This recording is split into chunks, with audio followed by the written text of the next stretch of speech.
I appreciate you being here with me today. Throughout nearly 10 decades of observing markets and human psychology, I've discovered that the most significant dangers are seldom the most obvious ones. The real threats are those we've grown accustomed to ignoring. While news cycles fixate on personalities, controversies, and global tensions, the authentic narrative exists in deeper layers. Our economic structure is quietly morphing into something previous generations wouldn't recognize. Yet most organizations, the press, political spheres, and even segments of the financial world refuse to confront it. Not because it's hidden, but because acknowledging it is uncomfortable. When extreme wealth concentration becomes normalized, we're not just experiencing financial loss, we're surrendering our ability to see clearly.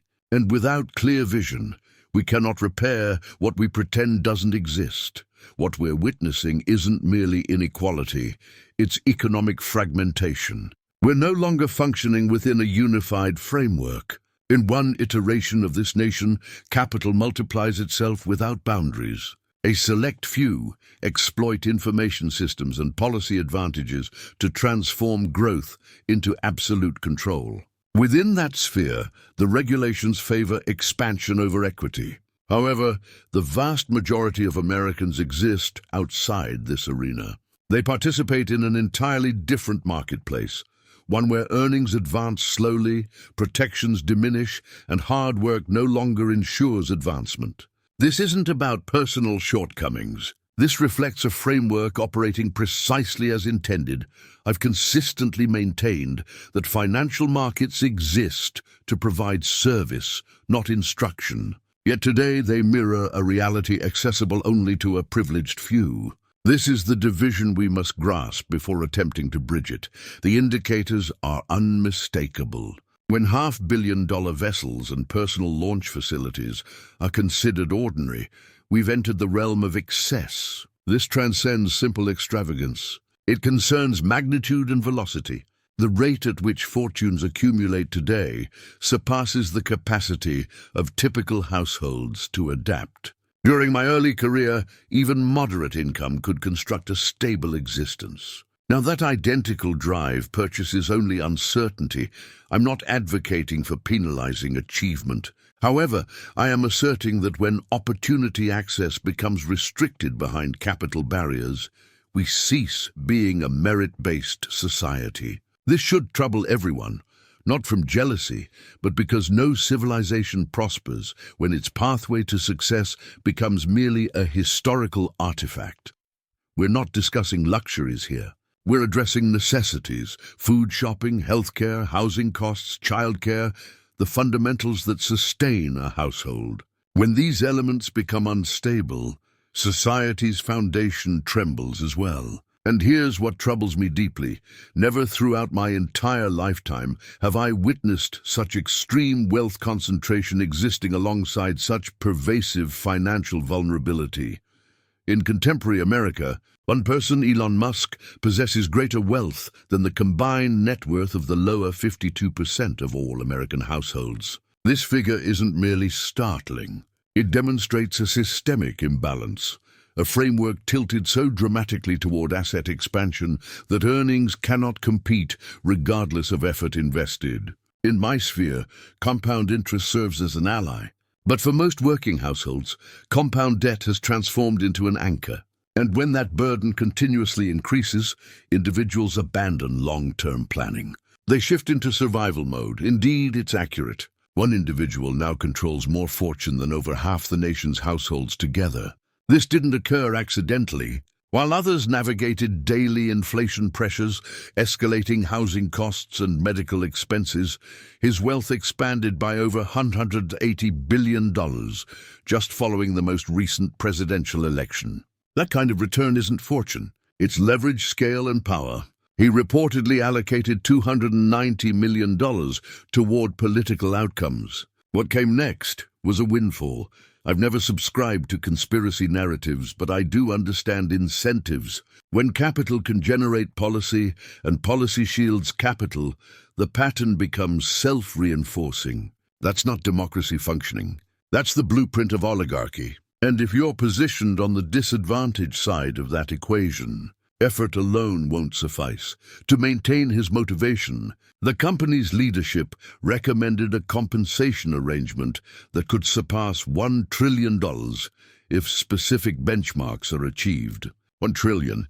That amount defies rational comprehension, but it exposes something more substantial. We've redefined what success means, not through meaningful contribution, but through market capitalization metrics. Meanwhile, other wealth titans continue pushing the limits of extravagance. Jeff Bezos, presently the fourth wealthiest individual globally, commands $240 billion in assets. He recently organized a $55 million wedding ceremony aboard a $500 million yacht. The engagement ring alone cost $5 million. This transcends celebration. It represents insulation. When fortunes reach these dimensions, they disconnect from common human experience. They no longer symbolize prosperity. They become a spectacle, one that most Americans aren't even witnessing. We're not examining luxury vehicles or oceanfront properties. We're talking about daily essentials: groceries, medical attention, shelter, and educational access. When these fundamentals become precarious for the majority, any economy's foundation begins fracturing. I've analyzed economic frameworks for over 8 decades, and I've never encountered a moment where so few people command such enormous power and resources, while so many others struggle merely to maintain their position. Currently, one individual, Elon Musk, holds assets exceeding $480 billion. That surpasses the combined net worth of the bottom 52% of all American households. In investment terminology, that's not simply imbalance. That's concentration. And concentration within any framework invites instability. When this much accumulates in so few hands, the architecture becomes excessively top-heavy to maintain sustainable growth for everyone else. Yes, that figure is legitimate. One man now owns greater wealth than half the country combined. This didn't happen through talent or innovation exclusively. It occurred because policy frameworks, markets, and capital aligned perfectly with his interests. Since the previous election, Musk's fortune has grown by more than $180 billion. He also invested $290 million into the political apparatus. If you comprehend compound returns, you recognize that's not a contribution, it's leverage. And the return on that influence has been remarkable.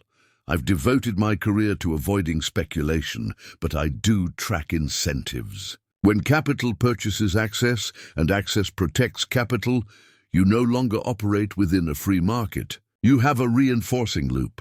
That's not capitalism.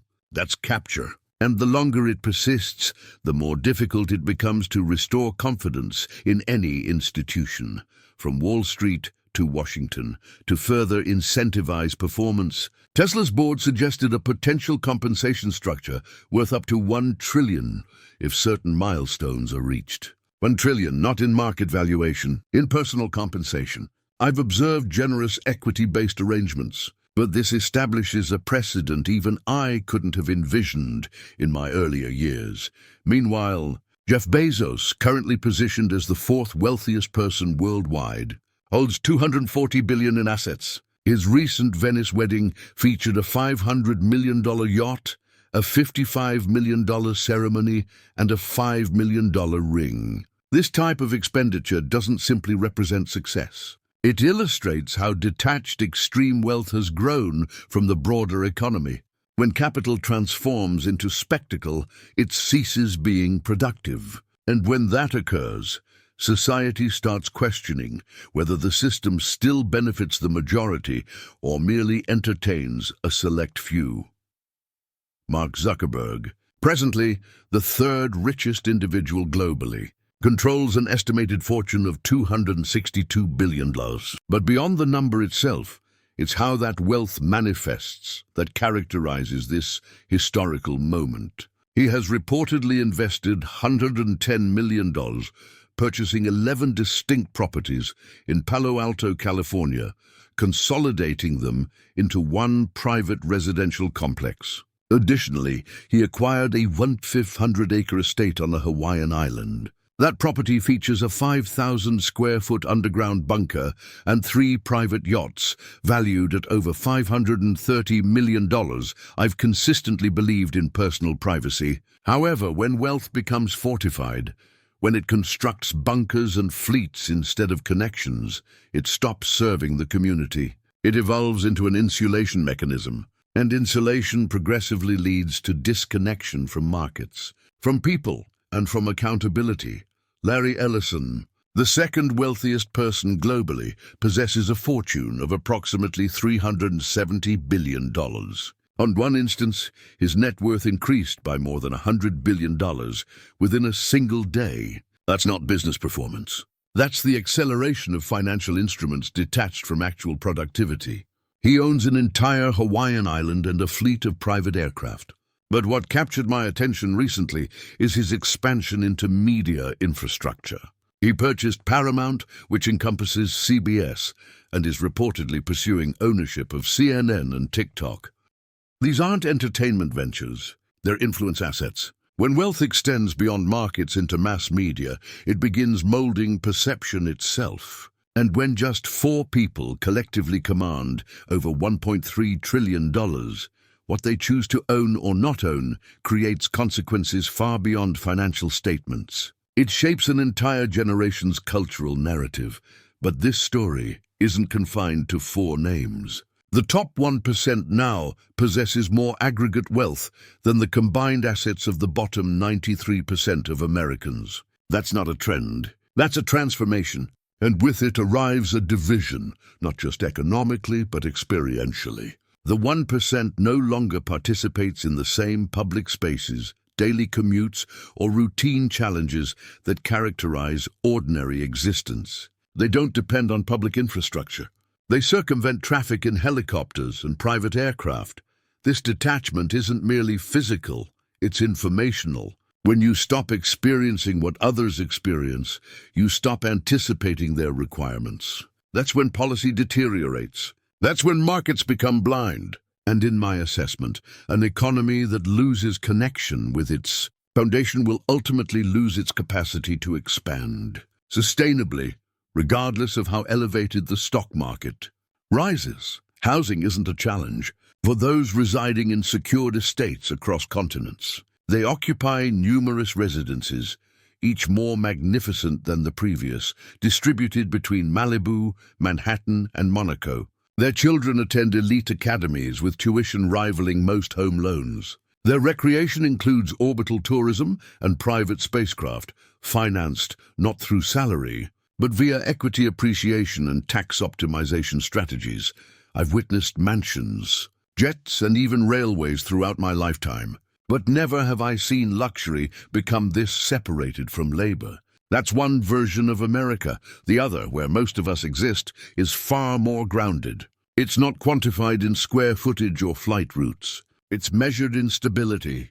And for millions, even that is eroding.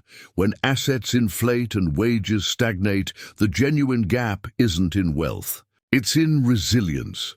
In the world most Americans wake to, the economy isn't just unstable. It's deteriorating at its core.